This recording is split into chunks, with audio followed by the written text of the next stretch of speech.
Hi, I'm the Space Quest historian, and Merry Chris Holiday, Hanukkah, whatever you guys celebrate.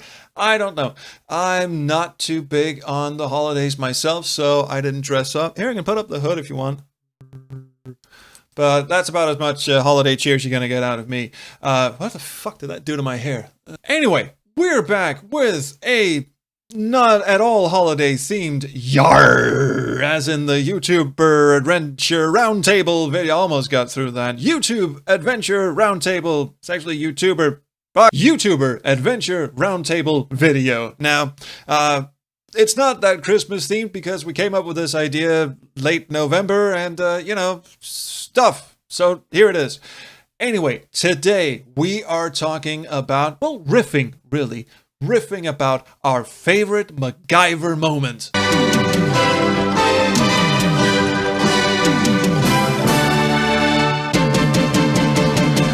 In an adventure game. You know what, MacGyver, the 80s dude who could conjure up a working paddle boat from bits of sticks and owl vomit. Basically, adventure games all have to do with, picking up inventory items and sticking them together to form very, very contrived, but sometimes ingenious solutions to problems that would normally be solvable by just, kicking the fucking door down. Anyway, today we are most definitely not going to be talking about the newspaper under the door trick because, well, we don't hate Richard Cobbett that much. Dear adventure game developers everywhere, stop doing this puzzle, stop doing this puzzle, stop doing this puzzle, stop doing this puzzle, stop doing this puzzle, stop doing this puzzle, stop doing this puzzle, stop doing this puzzle, stop doing this puzzle, stop doing this puzzle. So what we are going to be talking about is, well, the aforementioned MacGyver moments. And to do that, we have 4 members of the esteemed YouTuber Roundtable Club. It's not that esteemed, really. We'll let anyone in. See the description below if you want to join in. We have a Discord. This is where we plan all this shit. If you have a YouTube channel or a Twitch channel and you play adventure games on it, hey, hit us up. We'd love some fresh blood. Yes, blood. We like blood. Anyway, first on the list is my good friend from the Scottish Highlands. He's not getting sick of me saying that at all. No, sir, not even this photo I showed him of what I assume to be fall and winter in Scotland.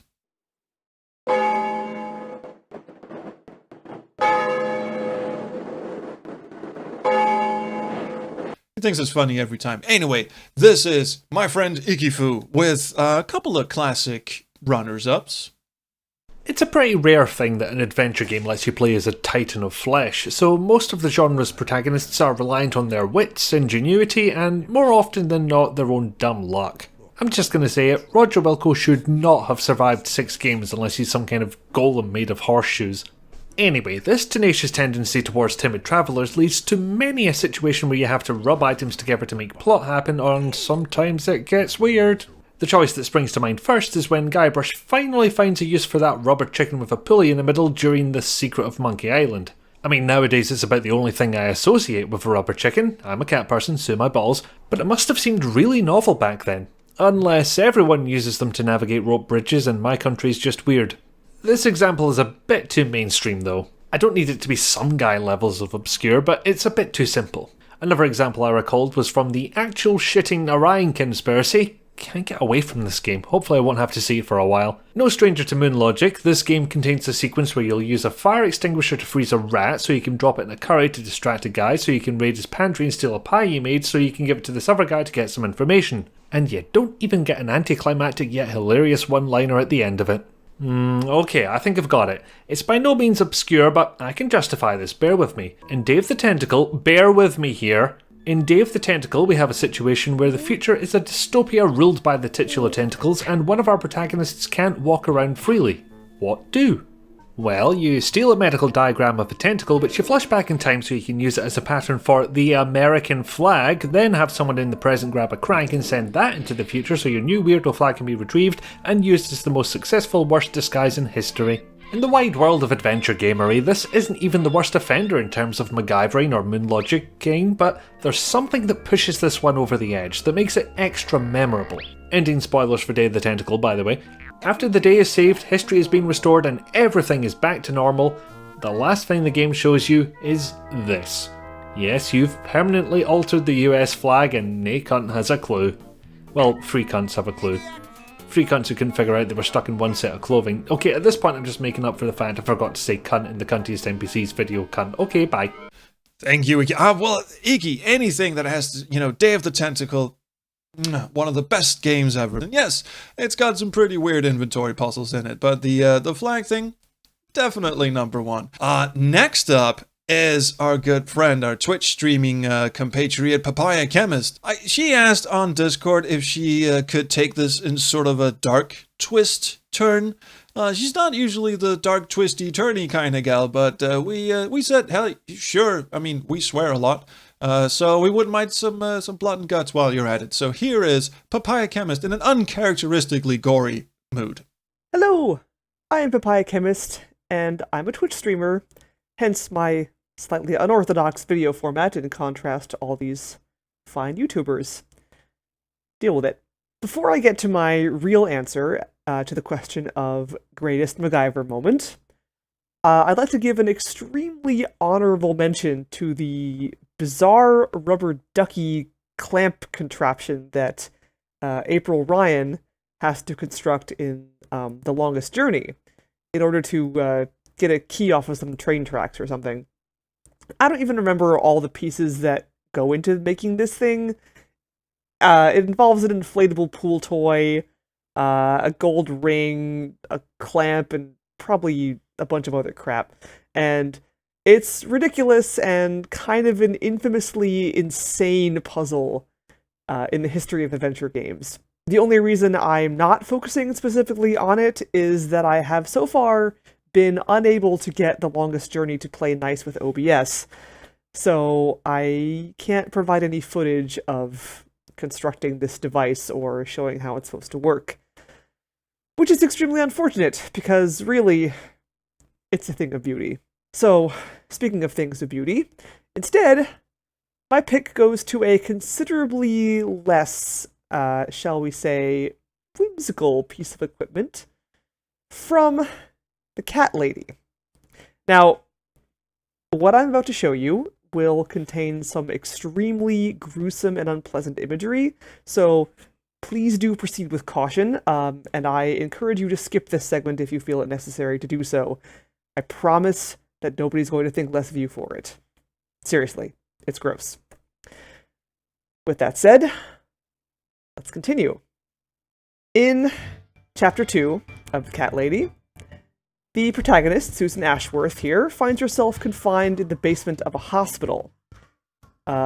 This basement is the lair of a truly disturbed individual who goes by the name of Dr. X. Not Professor X, that's someone else entirely. This Dr. X poses as a kindly old psychiatrist, but in reality he is a serial killer of epic proportions. As you will see in a moment, he fancies himself an artist, as is demonstrated by his victims, which you find throughout his basement lair, horribly mutilated and posed in such a way as to recreate famous classical works of art, such as the Mona Lisa, and the Venus of Urbino, and Girl with a Pearl Earring. Lovely. So, seeing all this, Susan rightly decides that Dr. X needs to be brought to justice. So, she goes about collecting parts to construct a weapon. Now, there are actually two different weapons you can build in this area, but one of them is much less interesting. It's just like a spear that you build from some iron bars and a bolt, and it's boring. So we'll be focusing on the other one. The way we make this one is, first we pick up this chair, like so.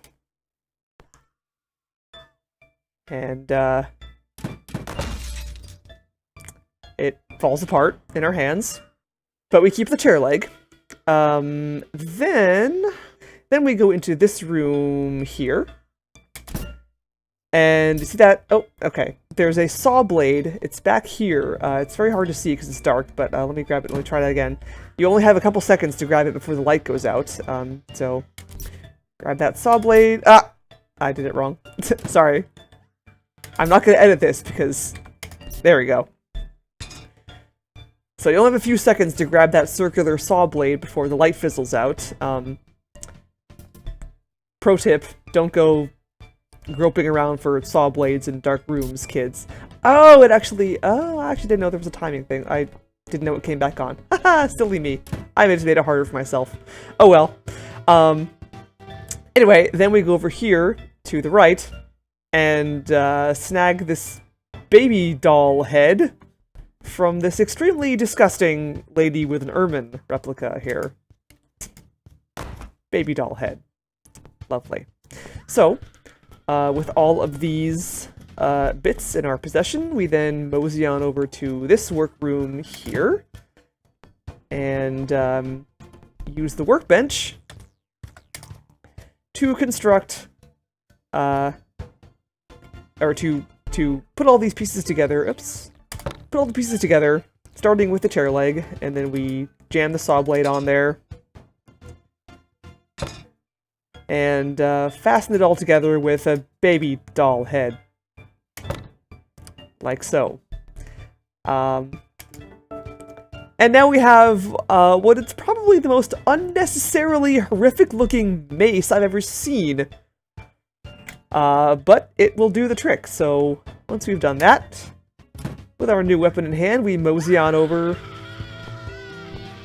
to where Dr. X, I knew I was going to make that mistake. Dr. X is over here tormenting his latest victim. So we take our mace in hand and give a heroic one-liner or just some cold silence. What's up, Doc? And bash him upside the head with it. Thus, saving the day and the life of this poor, terrified woman. So, yeah, that's a thing you do in this game. Back over to you, Space Quest Historian.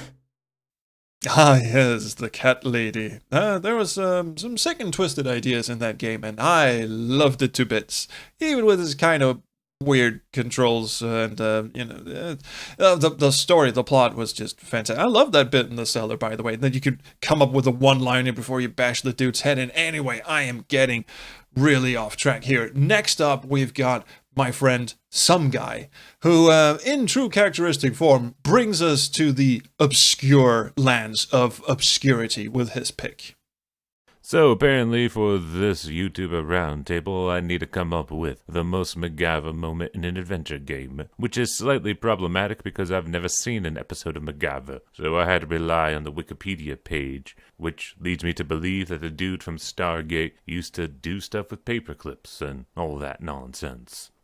80s were a wacky time. But anyway, after using the Urban Dictionary, I was able to figure out what the hell we're talking about, and it turns out it's just really convoluted puzzling. And to be honest with y'all, I think I have the perfect game for this. It's the Magic Circle. I mean, the whole goddamn game is convoluted MacGyver-esque puzzling. Because you see, you grab these critters that are just lying around, and then you strip them of their abilities, and then you tack it into other critters, and then that's how you solve puzzles in this game. It is really strange, asymmetrical puzzling. With a fantastic story from the fellow who was in the Venture Brothers. I don't know, is that show still on the air? I don't really pay attention to television anymore. Yeah, that's my vote. Sorry for kind of the weak entry. No copyrighted music this go round. What can I say? I've been busy. Yeah, well, no worries. No, the less copyrighted music in the videos, the better. Not that I make any money off fucking YouTube with all the demonetization going on. I just have to say the word fuck a lot, and then boom, off it goes. All the Phantasmagoria videos, demonetized. Straight off the bat, they just saw that and went, Roberta Williams, fuck, no, can't do that. Lastly, on the list, we have my good friend Eye of Onyx. Well, I saved her for last for a reason, because she has what is truly the MacGyver classic of any adventure game ever. Take it away. It feels wrong to call this a favorite, but it also feels wrong to talk about MacGyver moments in adventure games without bringing up this particular bit of absurdity. Yes, I'm talking about the infamous cat hair mustache from Gabriel Knight 3, Blood of the Sacred, Blood of the Damned. Early on in the game, Gabriel needs to rent a motorcycle, but it turns out everything is reserved except for a crappy little moped. Of course, that'll never do for Gabriel, but as it turns out, his old pal Mosley happens to have a reservation, so rather than sucking it up and taking the moped, he decides that the most appropriate course of action is identity theft. After stealing the poor sap's passport, the only problem left is that Gabriel and Mosley look nothing alike. So how do we get past this? By throwing a fake mustache into the equation. Unfortunately, there aren't any costume shops around, so how exactly do we make ourselves a fake mustache? You see, you gotta take some masking tape found in your hotel room, a packet of maple syrup from the dining room, and a spray bottle stolen from the local cemetery. And how do these things make a fake mustache? Yes, there's a cat wandering around, and Gabriel decides to source the hair for his fake mustache from the poor creature's fur. Try to approach the cat and it runs away through a hole in a nearby door, and here's where it all comes together, which for most players probably came either after hours of trial and error or after just giving up and using a walkthrough. You place the masking tape across the hole in the door, use the spray bottle to scare the cat flees through the hole again, leaving an alarming amount of its fur on the tape. You then apply a generous helping of maple syrup to the other side of the tape so that it'll stick to your face, and voila! Through the most ridiculous and nonsensical combination of items, we have created a fake mustache. Of course, remember, Mosley doesn't even have a goddamn mustache to begin with, so the last little step is taking a marker and scribbling one onto his passport photo. How a sticky ramshackle mustache made of cat hair and maple syrup ends up being less conspicuous than nothing at all remains a mystery, but with that, along with a hat and stolen jacket, Gabriel's disguise is complete and his motorcycle of choice is yours. So congratulations, Mr. Knight, you MacGyvered your way out of a sticky situation and pissed off a generation of gamers all at the same time. I mean, where can you go from there? I don't know. I'll try and pick up the mantle here, but really, I can't top that one.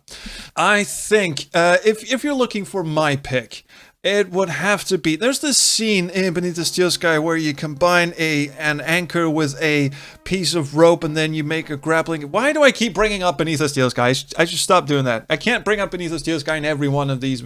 Actually, I kind of can, but I really should. Anyway, you know what? Papaya Chemist also brought up the rubber ducky from The Longest Journey. That would probably have been my pick, but it is so obscure and so weird that it feels like a puzzle that wasn't meant to be that weird, and then the designer, Mr. Törnqvist, just went in and said, you know what, this getting the key thing needs to be very convoluted. We need something for the adventure gamer out there, so we need to just make something really weird and obtuse, and that's what he did.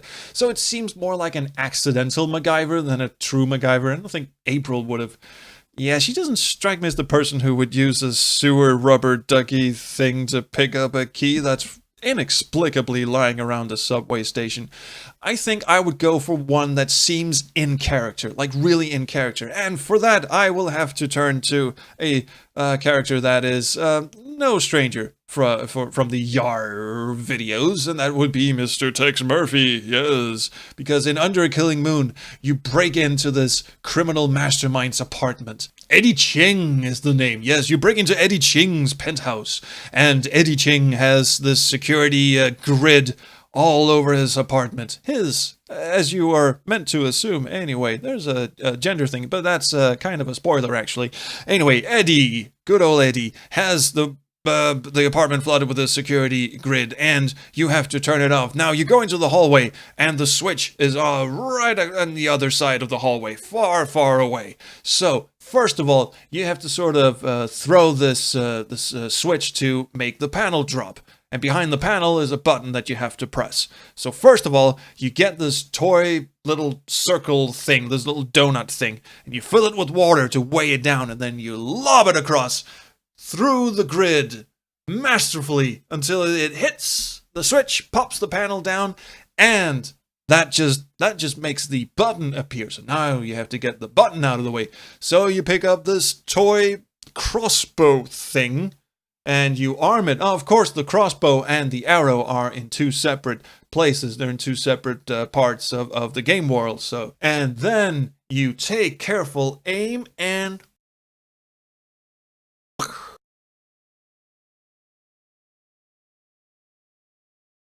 he hits. I mean, Tex should not even be a private detective. He should just go around, travel around with the circus or whatever, just show off his amazing target practicey skills things. But anyway, that is my pick for favorite MacGyver moment, is Tex, because it's also a multi-tiered thing.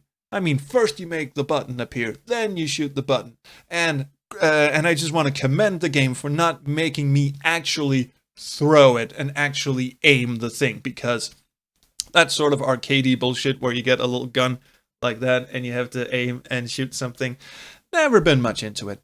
So anyway, that's my pick. Tex Murphy gets the pick. It's the holidays. Tex, you've earned it as the longest running adventure game protagonist in history, Mr. Stobart. So anyway, that was this year's last YouTuber Adventure Roundtable video. It's so much fun. So I want to thank Ikifu, Papaya Chemist, Some Guy, and I Have Onyx for their, as always, brilliant contributions. It is so much fun doing these videos. I love the sort of communal spirit that we've got going on. There's a lot of tree hugging going on here. YouTubers who make videos about adventure games, we need to stick together. We need to get some of this communal spirit back that I understand is in short supply around YouTube.